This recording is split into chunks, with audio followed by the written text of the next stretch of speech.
Matilda, Chapter 1, The Reader of Books, Video 8.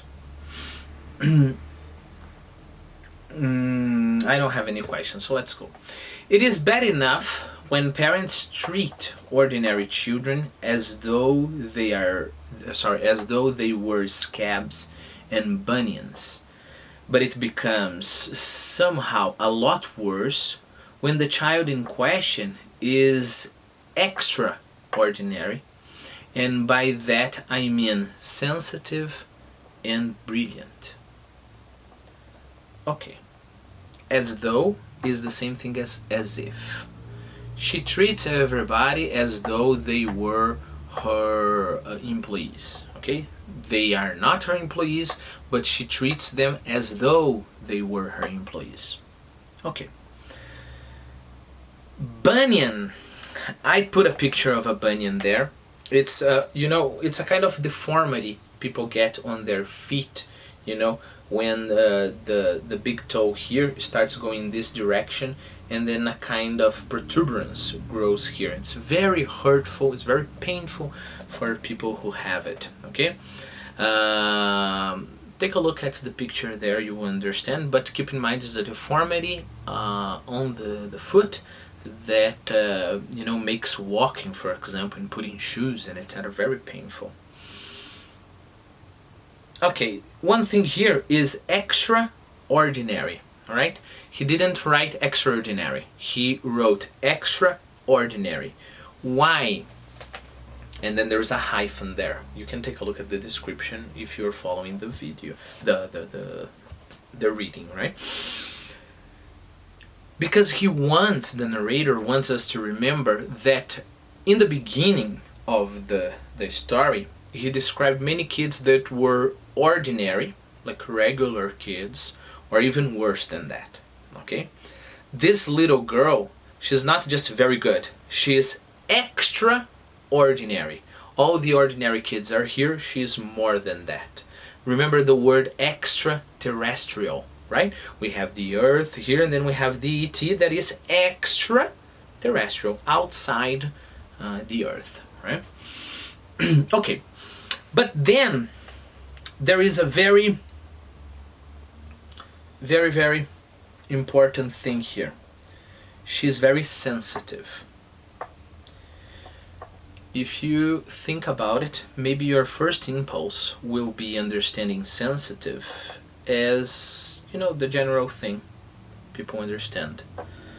What do I mean by that? Just Google it, sensitive, and you see there will be pictures of people crying, people hiding their faces, and oh, I'm so sensitive. That's okay. In our Quizlet, I put exactly that. I put like a girl crying, and the other girl holding her because she's very sensitive. That's nice. That's very nice. But then we've got a problem. Take a look. The narrator says it's worse when parents, treat an extraordinary kid like that. Because in question is extraordinary. And by extraordinary, I mean sensitive and brilliant. So she is extraordinary. And what is extraordinary for him? Sensitive and brilliant. Brilliant, okay. But she's extraordinary because she's sensitive, because she's fragile, because she cries a lot, because she's very weak. There's something wrong, right? There's something wrong. So here's my huge suggestion for you. When you are reading in Portuguese, when you are reading in English, doesn't matter, right? Every time there is something strange, go a little bit deeper. Try to discover what is strange there. Is it like really... Is it really she's extraordinary because she's fragile? Or is it a mistake by the author?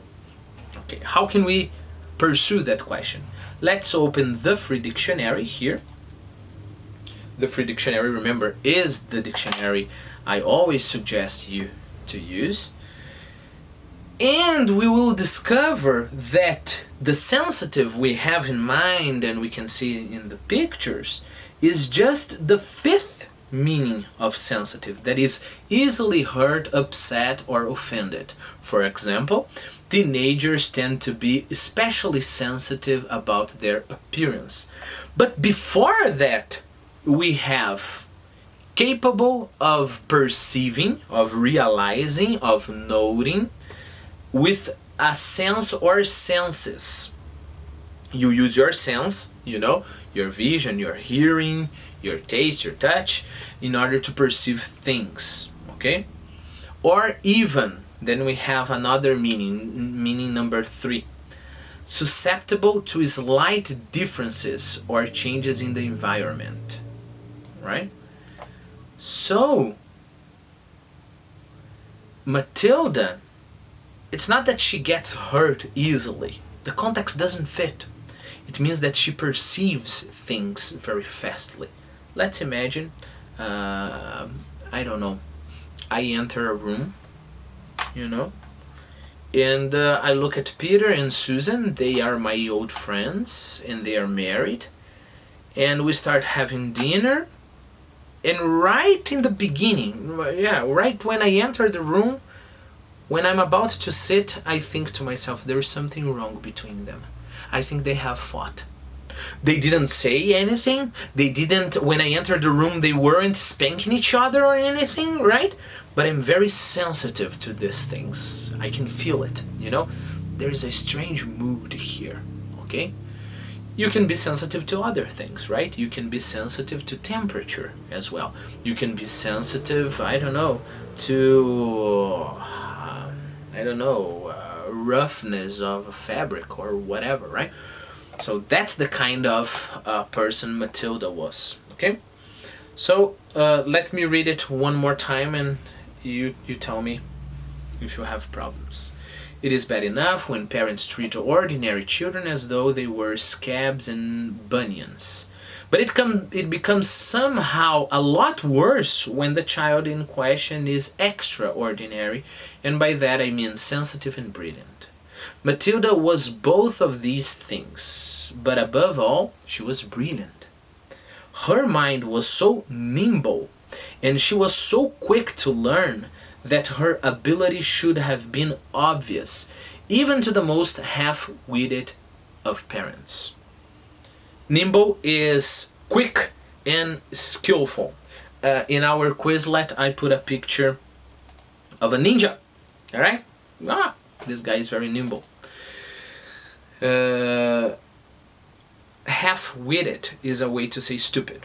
But let's understand why half-witted is stupid. Because wit is like intelligence, If you are witty, you are very fast thinking, You get it in the air and then you say something nice, something smart, or mainly something funny. Like a stand-up comedian, A stand-up comedian is just like that, They're very witty. Now, if you are half-witted, you just have half of the intelligence. You have half a brain. So even a person without the entire brain, even a person with half a brain would understand that, okay? So, again, Matilda was both of these things, but above all, she was brilliant. Her mind was so nimble, and she was so quick to learn, that her ability should have been obvious, even to the most half-witted of parents. But Mr and Mrs Wormwood were both so gormless and so wrapped up in their own silly little lives that they failed to notice anything unusual about their daughter. Gormless, again, is another way to say stupid, right? And formal way to say stupid. They were so wrapped up in their own silly world. First, let me show you a wrap. Possible wrap. So I get this sharpener and then I wrap it, Maybe I'm wrapping it because I'm going to give somebody it to somebody as a present, right? So, and I can have wrapping paper, right? There's also, I didn't put it in our list, and I'm thinking about adding it to our list. Wrap is a kind of food as well, let me see if there will be the food. No, I will just have. Okay, so in our Quizlet, I'll put like somebody wrapping a present there. But you know, there's a kind of food you can Google it. Let me see if I can insert in our. It's because Quizlet has a limited number of images, so sometimes I can't find all the pictures I want. Yes, I found it. Okay, so I'm going to put there in our list, wrap food. You know, it's a kind of pancake. You put, like meat, salad inside, and then you wrap it, and you eat it. Well, those guys, they are wrapped up in their own silly little lives. So here, it's their mediocre, silly little lives, and then they're wrapped up in that silly little universe, and they think this little thing here is the whole thing that exists in all the universe. All right, so when you are narrow-minded, you are wrapped up in a small portion of the reality. Okay, they're so wrapped up in their little lives, so for them getting money and watching the soap opera is all that is. So it's impossible for them to realize something beyond and above that. Okay, so let me read it again. But Mr and Mrs Wormwood were both so gormless and so wrapped up in their own silly little lives that they failed to notice anything unusual about their daughter. Okay, my last question, I think, in this video for you is, how can you get out of your little world? How can you not be wrapped up in a universe like this, in our little world?